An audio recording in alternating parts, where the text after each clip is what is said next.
Welcome to our channel, Listen to My Story. Please like, share and subscribe. Hey, my name is Anne. It was the summer break before college, and as a graduation kind of celebration and before each and everyone went to a different college, my best friends and I decided to go on a fancy summer vacation to one of the most beautiful places on earth. At least that's what I think, to Hawaii.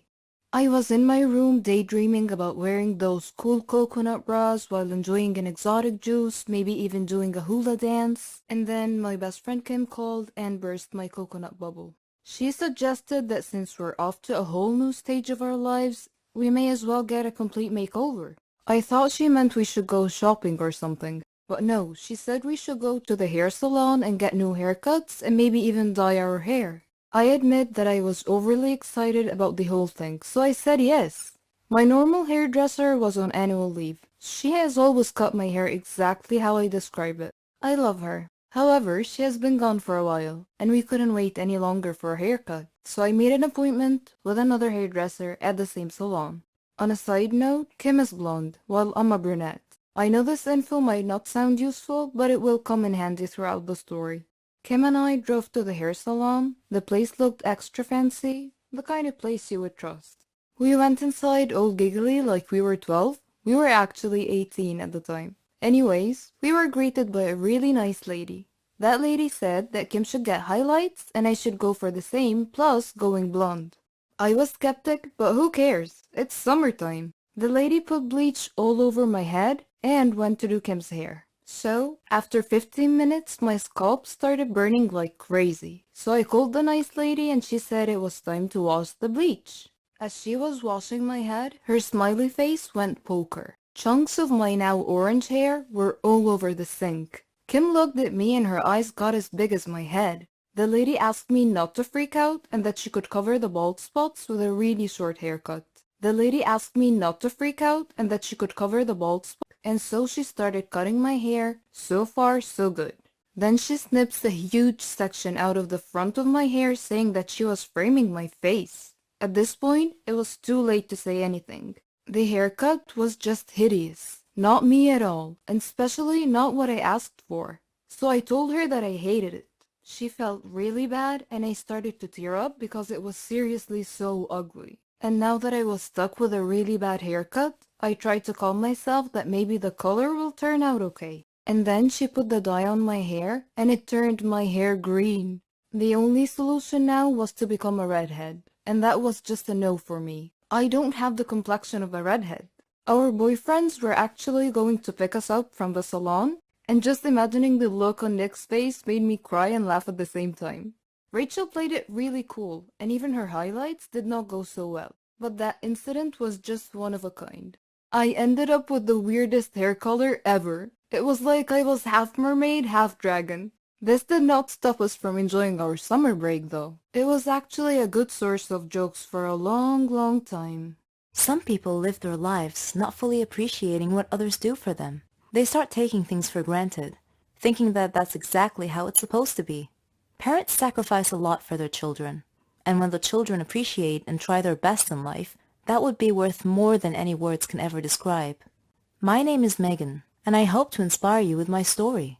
I lived with my father and my sister Marlene after the death of my mother, who died from an illness. Though I was only 18 at the time, I became responsible for taking care of the whole family.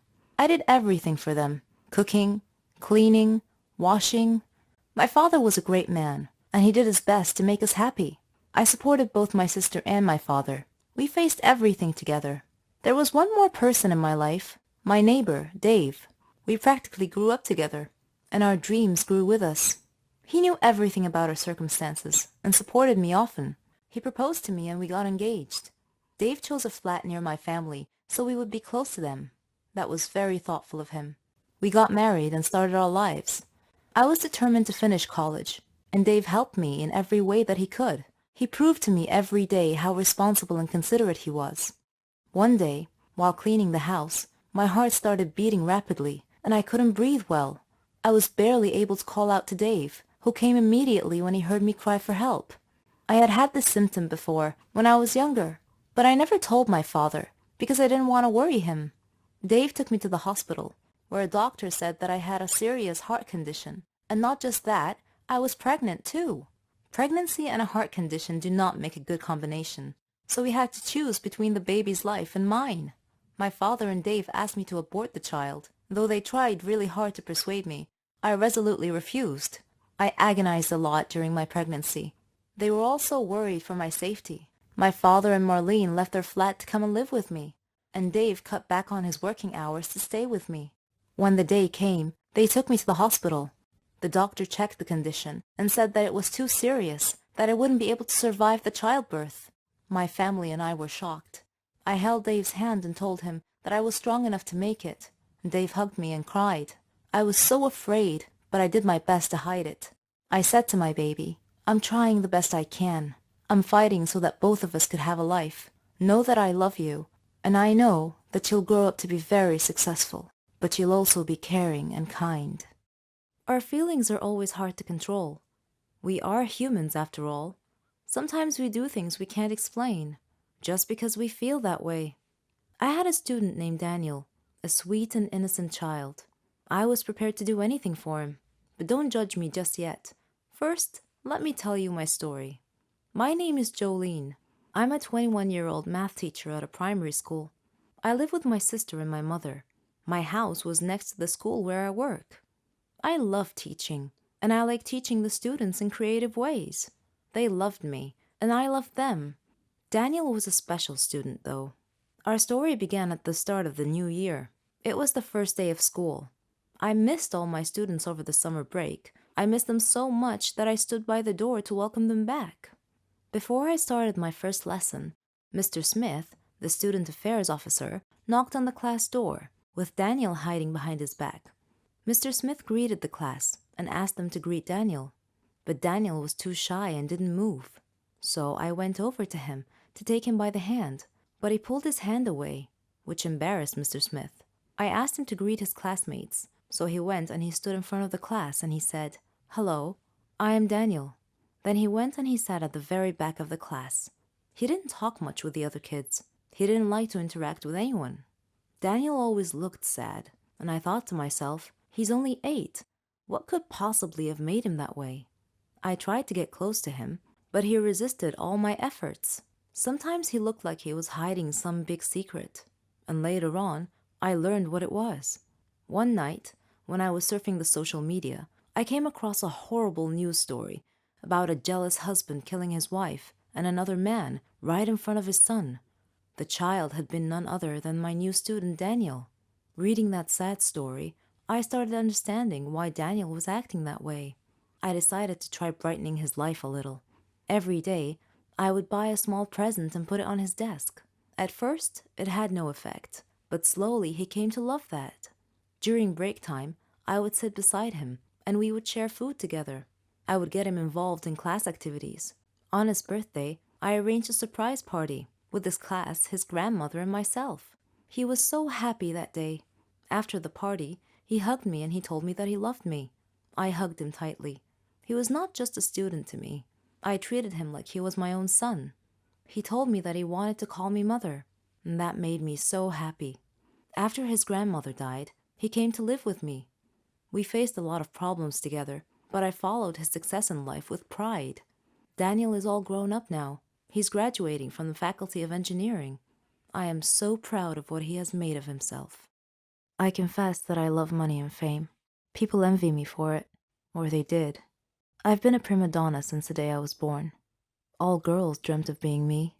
My father helped my brother and I achieve all our dreams. But there was one fly in the ointment, and this is my story. My name is Amelia. I'm 17 years old. My father's a businessman. My mother came from a rich family, so we were quite wealthy, rolling in dough, one might say. My brother Arthur was handsome, older than me. He went to flight school. We lived a good life without a care in the world. We had everything: cell phones, clothes, cars, servants, opportunities to travel the globe. We wanted for nothing. The most important thing was our happiness. And so my story starts at the villa where I lived with my family. My father employed many servants to attend to our every need. Martha was our head servant. She was in her 40s, funny, smart. Arthur and I loved her. oddly, we didn't view her as a servant because she took such good care of us. Mother didn't seem to like her for some reason and was always mistreating her. Father, however, adored Martha. Once I left my iPod in the garden and I was going to get it. On my way to the garden, I passed by Father's office, so I decided to go and talk to him. He was at his desk and Martha was standing next to him crying. I figured it was because Mother had mistreated her again. Father saw me standing there and he asked me why I was still awake, and I told him about my iPod. I didn't think much of it at the time. As time passed, Mother and Martha's disputes became more frequent every day. Father wasn't home a lot, but whenever he came home, he would always ask about Martha first. One time, when this happened, I noticed that Mother glared at Father. I couldn't understand why. Father was often away traveling for long periods of time. One of those times, I noticed that Martha was always tired because Mother was making her work very hard. Mother never let her relax. One day, after midnight, I went to Martha's room to check on her, and I was shocked to see that she looked different than I remembered. I asked if she was pregnant, and she said that she was, but that I shouldn't tell anyone, otherwise she'd get fired. I didn't understand why my parents would fire her for being pregnant. A few days later, we received some really horrible news. Father's plane had crashed, and there were no survivors. We were stunned. All of us were crying, but Martha was crying especially hard. Suddenly, Martha fainted, and we took her to the hospital. Our life had changed overnight. After the funeral, Father's lawyer called us about Father's will. He came to our home and met my mother, Arthur, me, and Martha, and 2 other servants. The lawyer began reading the will. He started with Mother's inheritance, then mine, then Arthur's, and then Martha's. He looked at Martha, cleared his throat, and said in a quiet voice, "Martha, the deceased has left you 10 million to raise your child." The lawyer read the last line of Father's will, which said, "Martha's child is mine." We all gasped, but Mother suddenly lost it. Enraged, she attacked Martha as the lawyer pulled Mother away from her. Arthur was holding his head in his hands, and I was shocked. I said to Martha, "How dare you? How dare you do this to us? This is our money. You don't deserve any of it." Then I spoke to the lawyer. "Please tell me this isn't true." He replied helplessly, "Unfortunately, it is." Arthur was glaring at Martha, and he said coldly, "Martha, you are going to die." Martha looked very frightened upon hearing this. That night, the other servants helped Martha sneak out of the house. Arthur came to my room that same night and told me that we had to kill Martha. He said he knew where she was, and that her 10 million belonged to us. At first, I was hesitant to get involved. I mean, that was murder, but in the end, I reluctantly agreed to help him. The next day, we made a call and hired a hitman to rid us of that disaster. Later, we received a call from him. He said that Martha was no longer a problem. We smirked in victory. A few days later, the lawyer came by again. Before he could tell us why he came, we beheld a miracle. Our recently said-to-be deceased father was walking behind him with a servant holding a child. Arthur and I stared at him in disbelief and shock. Then we looked at each other. Arthur's face had gone pale white as all the blood drained from his face. Father was livid and said to us in an accusing manner, "The moment you thought I was dead and that I left an inheritance for Martha, you immediately arranged to have her killed. I suspected you'd try something like this. It was pure luck that I got back when I did. I missed my flight that day, otherwise I would have been dead now. So fortunately I came back early enough for Martha to call me and tell me about your death threat. When I arrived at Martha's place, she was already dead, but I called 911, and they were able to save the child. Then I immediately called my lawyer to revise my will, to leave half of my inheritance to this child. I felt like I was in an endless nightmare. The police arrived and told us that the hired killer had been arrested and had confessed and told the police that Arthur and I were the ones who hired him to kill Martha. As the policeman was handcuffing us to take us away, I thought about the irony, how Martha was dead, how her newborn baby had survived and was now the richest child in the country, how Arthur and I were going to jail, and how one small fly in the ointment had caused our ultimate fall from grace.